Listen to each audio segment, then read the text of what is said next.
Hello everyone, good morning. সবাই কেমন আছেন? আশা করি ভালো আছেন, আমরাও ভালো আছি। তো এখন রেডি হয়ে যাব বাপের বাড়ি।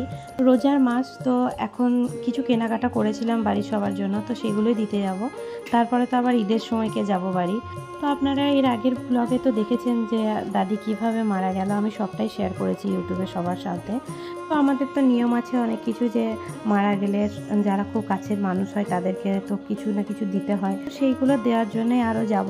তারপরে তো আবার ঈদের সময়কে যাব, কারণ ঈদের 2 দিন আগে আমার বড়ও আসছে ছুটিতে, তো ও তো আসতে পারেন। তো যাই হোক, ঈদের সময়কে ছুটি পেয়েছে, তো ঈদের সময়কে আসবে। হ্যাঁ, তো বলেও রাখি, আমি ঈদের কেনাকাটার মধ্যে আমার শ্বশুর শাশুড়িরও কেনাকাটা সেরে ফেলেছি, তো সেগুলো এখনও অবধি দেখানো হয়নি। নিশ্চয়ই দেখাবো, কোনো একটা ব্লগে দেখাবো, আপনাদের সাথে শেয়ার করব।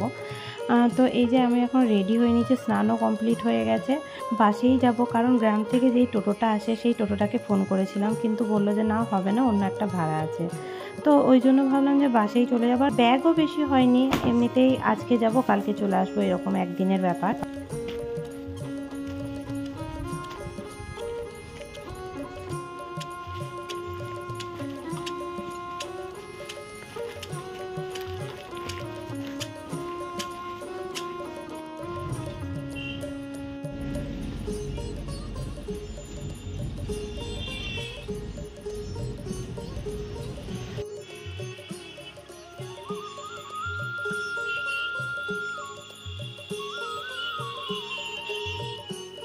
আর রবিবারে গিয়েছিলাম, তাই বাসটাও দেখুন একদম পুরো ফাঁকা। আমি সিটও পেয়ে গেছিলাম, পিছনের সিটে বসেছিলাম যাতে আমার নামতে সুবিধা হয় বাচ্চা নিয়ে, যদিও বাচ্চা দিদির কাছে ছিল। আর এই যে এখন গ্রামেও ঢুকে গেছি, টোটোতে বসে পড়েছি।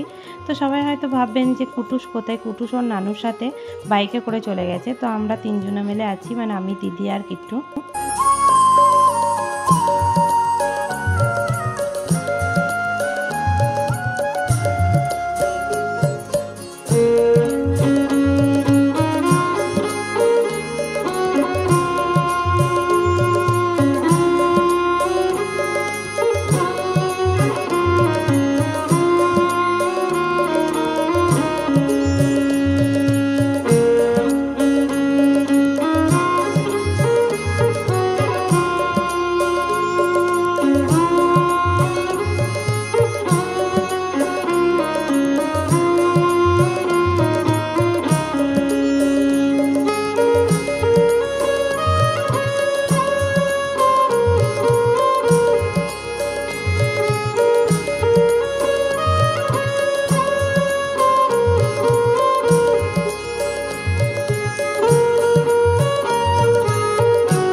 ফাইনালি বাড়ি পৌঁছে গেলাম। আর এই যে কিট্টু এখন ওর আম্মির কোলে আছে।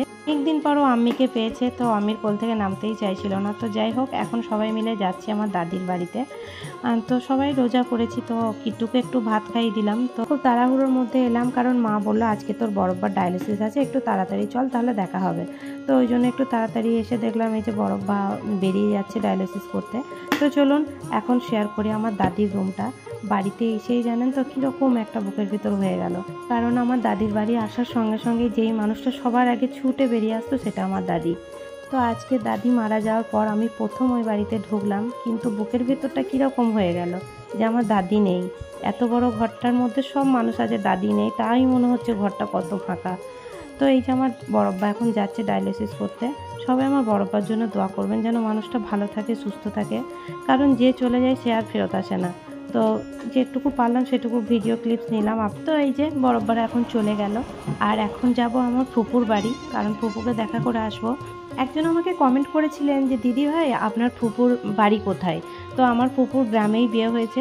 তো চলুন আমার ফুপুর বাড়িটাও আপনাদের সাথে একটু শেয়ার করব। এটা হলো আমার ফুপুর বাড়ি, প্রচুর বাগান। আর মানে এটা হলো বাড়ির এক দিকটা আমি দেখালাম, আর এক দিকটা পার্টও আছে, তো সেটা আর ভিডিও করতে পারিনি, কারণ আপনারা তো পরিস্থিতি বুঝতে পারছেন। এটা হলো আমার বড় ভাবি, মানে আমার ফুপুর একমাত্র বৌমা। তো যাই হোক, আমি এখানেও বেশি ভিডিও করতে পারিনি, কারণ পরিস্থিতি অন্যরকম। আমার ফুপু অনেকটাই ভেঙে পড়েছে, দাদির জন্য অনেক কান্নাকাটি করছিল। তো আর কান্না করাটাই স্বাভাবিক, একটা মেয়ের যে কতটা কষ্ট হতে পারে মা ছাড়া, সেটা যে মা হারায় সেই বোঝে। তো তারপর আর কোনো রকম কোনো ভিডিও করতে পারিনি। এটা হলো বিকালের ভিডিও। যখন বাপের বাড়িতে থাকতাম প্রত্যেক দিন বিকালে এইদিকে একবার করে আসতাম, তো ভাবলাম দুই বোনে একটু ঘুরে আসি। তো দুই বোনে আসছিলাম আর রিম্পা দিয়ে বললো যে চল দাঁড়া আমিও যাবো তোদের সাথে। তো ও এলো আমাদের সাথে।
এটা হলো সন্ধেবেলায় সবাই মিলে ইফতারি সেরে মুড়ি টুড়ি খেয়ে এই যে এখন বসে আছি। তো কিট্টু এখন নিজের ইচ্ছের মতো খেলছে।